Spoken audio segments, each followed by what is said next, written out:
Australia. It's a movie. Imagine that.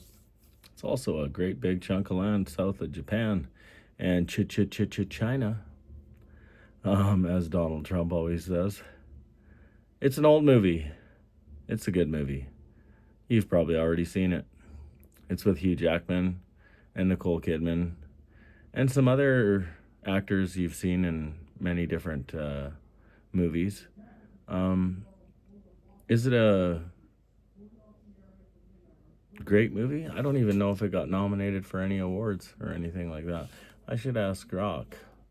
Just check that out. Because I like doing this every once in a while. Did the movie Australia get nominated for any awards? Yeah, in 2008.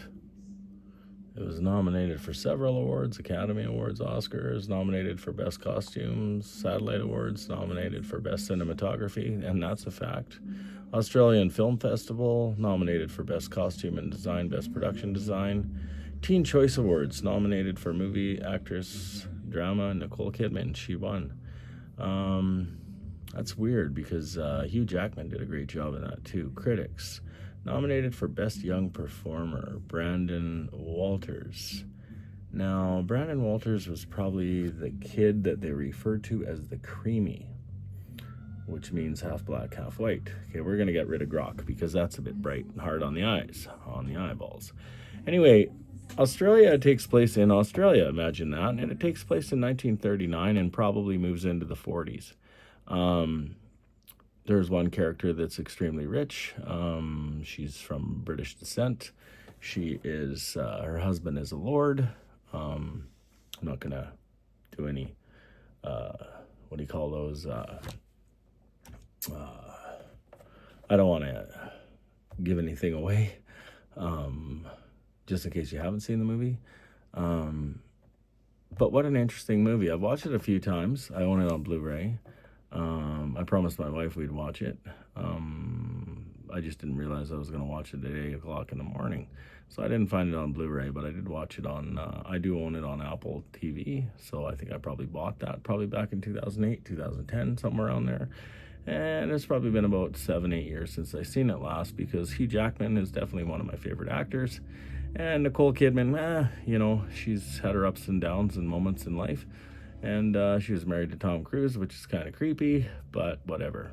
Even though I do like Tom Cruise, because you just don't see him as a Scientologist when he's playing Maverick. Or when he's playing Ian, or whatever his name is in Mission Impossible. How can you be a Scientologist and be that guy? How can you give up all your children? Anyway, totally different topic. Australia is a love story. It's an absolute love story. Do I look like the type of guy that likes love stories? Yeah, I actually do like love stories. When you get to be about 50 years old, which is how old I am, love stories are, well, they remind you of who you are, When a movie can bring a tear to your eye, especially at the end of that movie, that to me means it was a good movie. If you can walk away from a movie and talk about it for the next 2 days with your buddies, that was a good movie. Or you can talk shit about it and tell everybody how bad it was. Australia took place in the late 1930s, early 40s. It was about cattle, and it was about the war, and it was about racism, and it was about the Aboriginal, the black versus white, and the commingling of the two. We'll call it, I don't know. Back then, they called the little kid a creamy. I think that's probably a derogatory term. Chocolate, mulatto. I've heard everything in this lifetime. I've lived a long time. Half-breed, mudblood. You know what I mean? I've heard it all. Do I say it? No. Am I racist? No. I have a guy from Jamaica working on my crew. If you've ever seen any of my shorts, you know that because he's in a couple of the videos. I have native men working for me. Canadian native men, which is just like your native people in America. working for me. I don't really care. I don't see color. If I could film everything in black and white, I probably would, and that sounds a little bit cliche, but it isn't. Australia was a great movie. If you want to get in touch with history and a love story all at the same time, kind of like Titanic, which was history and a love story, because maybe a love story happened on the Titanic. Who knows? It went down. You'll never know.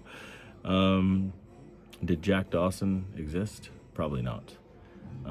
Did Rose Dawson, that was never Rose Dawson, ever exist? Probably not. But it was the storyline. So what I'll give you on that movie is the cinematography. Absolutely. Just like Grok said. The cinematography. Nicole Kidman's acting was spectacular. The Drover, which is played by Hugh Jackman. Come on. It's Hugh Jackman. Of course it's awesome. We see him as the Wolverine. We see him as this. We see him as that. But the truth is, he's always the hero of the movie to some degree. And that's where Hugh Jackman belongs, as the hero of the story. Or at least one of the better fighters in the story. One of the, not the, I don't know, not the bad guy. He's never the bad guy. I don't think he could play a villain. If you haven't seen the movie Australia, I suggest you take a look at it, especially if you love older movies. And it's not necessarily an old movie. On Blu-ray, it's spectacular. But it's an older movie in the sense like Private Ryan was an older movie. It was about World War II. But it's not an older movie. It just takes place in an older time. So yeah, I'd give that a shot. Australia. It's a fabulous movie. This is kind of like my song of the day. But I'll do movies of the day every once in a while too, whenever I watch one and I like it. And I like this one, so I strongly recommend it. I definitely give it a 4 out of 10.